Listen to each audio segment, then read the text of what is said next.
Hello viewers, it's me Dr. Tahira, your health coach, and you are watching channel Health Show with Dr. Tahira.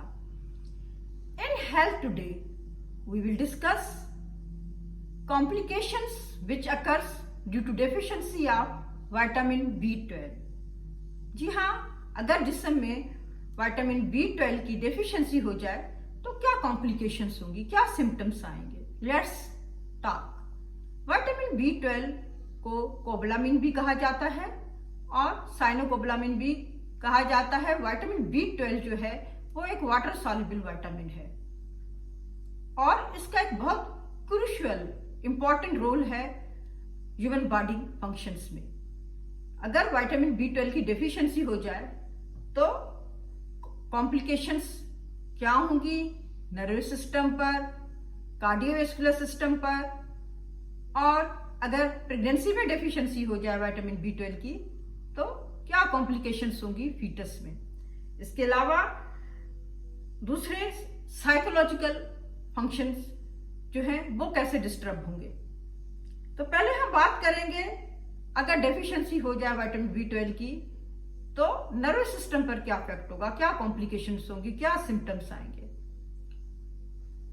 आपको हाथ पांव जो है वो सुन होना शुरू हो जाएंगे, नंबनेस महसूस होगी। इसके अलावा टिंगलिंग सेंसेशन होगी हाथों पैरों में, जैसे कि सुइयां चुभ रही हैं। इसके अलावा आपको लॉस ऑफ मेमोरी होना शुरू हो जाएगी, जैसे यानी कि डिमेंशिया होगा।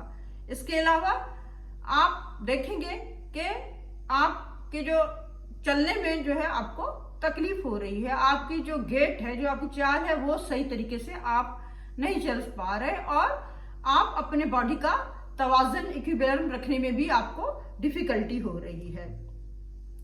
विटामिन B12 की डेफिशिएंसी हो जाए तो नर्व डैमेज होना शुरू हो जाते हैं, क्योंकि विटामिन B12 जो है वो एक इम्पॉर्टेंट रोल अदा करती है in the formation of myelin sheath. और माइलिन शीट जो है ये एक आउटर कवरिंग, एक शीट है नर्व सेल्स की।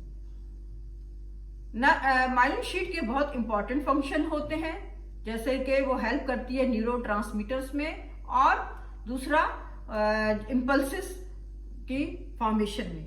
अगर विटामिन B12 की डेफिशिएंसी हो जाए तो माइलिन शीट जो है वो डैमेज होना शुरू हो जाएगी।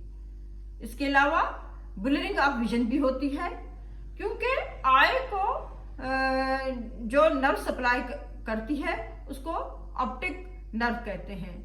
जब विटामिन B12 की डेफिशिएंसी होगी तो ऑप्टिक नर्व जो है उसमें डैमेज होना शुरू हो जाएगी और फिर ब्लरिंग ऑफ द विजन यानी कि नजर का खराब होना या धुंधलापन शुरू हो जाता है।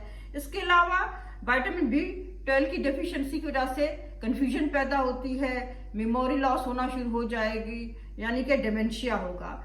इसके अलावा साइकोलॉजिकल सिम्टम्स भी आना शुरू हो जाएंगे, जैसे कि बिला वजह उदासी होना, इरिटेंट रहना और डिप्रेशन का शिकार होना और मूड चेंजेस होना। सेरोटोनिन की फॉर्मेशन होती है ब्रेन में, जिसको खुशी का हार्मोन भी कहा जाता है, हैप्पीनेस हार्मोन कहा जाता है। विटामिन B12 की डेफिशिएंसी की वजह से उसकी फॉर्मेशन में भी इफेक्ट पड़ता है, तो फिर डिप्रेशन का शिकार होना शुरू हो जाते हैं और मूड स्विंग्स होना शुरू हो जाते हैं, उनमें तब्दीली आना शुरू हो जाती है मूड्स में। इसके अलावा जिन लोगों में विटामिन B12 की डेफिशिएंसी हो जाए तो उनमें एनीमिया भी हो जाता है, जैसे कि मेगलोप्लास्टिक एनीमिया, पेरिनिशियस एनीमिया। और विटामिन B12 की अगर डेफिशिएंसी हो जाए तो कार्डियोमेगेली जैसे कॉम्प्लिकेशंस भी हो सकती हैं। और अगर विटामिन B12 की डेफिशिएंसी हो जाए प्रेगनेंसी के दौरान तो इसमें बच्चे के जो न्यूरल ट्यूब्स होते हैं उनमें उनके डैमेज होने का रिस्क बढ़ जाता है, उनकी सही फॉर्मेशन नहीं होती है। और न्यूरल ट्यूब डिफेक्ट्स जो है वो फिर बच्चे में जो कॉम्प्लिकेशंस पैदा करते हैं वो है स्पाइना बाइफिडिया, और एक और कंडीशन होती है जिसको हम कहते हैं एनेनकेफेली। एनेनकेफेली में ये होता है कि बच्चे का जो स्कल वॉल्ट है वो सही तरीके से नहीं बनता है। इसके अलावा अगर विटामिन B12 की डेफिशिएंसी हो जाए तो increase risk of gastric cancer भी हो सकता है। इसके अलावा विटामिन बी की 12 की डेफिशिएंसी की वजह से ऑटो इम्यून डिसऑर्डर्स होना भी शुरू हो जाते हैं, जैसे कि टाइप 1 डायबिटीज, माइस्थेनिया ग्रेविस का हो जाना, हाशिमोटोस डिजीज और रूमेटॉइड आर्थराइटिस के भी खतरा हो जाता है।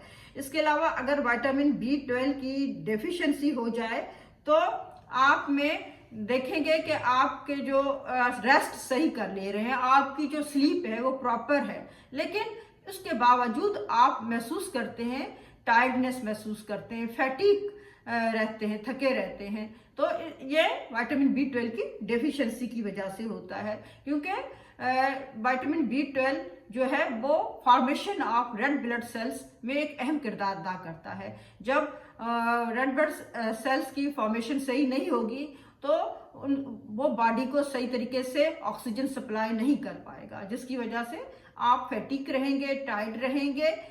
विटामिन B12 की जो डेफिशिएंसी है, जैसे ओल्डर एज होती जाती है, उम्र बढ़ने के साथ बढ़ती हो सकती है विटामिन B12 की डेफिशिएंसी। इसके लिए ज़रूरी है कि आप अपना विटामिन B लेवल का टेस्ट कराएं। और इसके अलावा कुछ ऐसी बीमारियां भी हैं, कुछ ऐसे डिसऑर्डर्स भी हैं जिनकी वजह से विटामिन B12 की डेफिशिएंसी बॉडी में हो जाती है। कुछ ऐसी मेडिसिन्स भी हैं जिनको यूज करने से भी विटामिन B12 की डेफिशिएंसी बॉडी में हो जाती है, जैसा कि मेटफॉर्मिन टेबलेट। और इसके अलावा यह है कि विटामिन B12 का जो लेवल है उसको बरकरार रखा जाए ताकि इन कॉम्प्लिकेशन से और इन सिम्टम्स से बचा जा सके।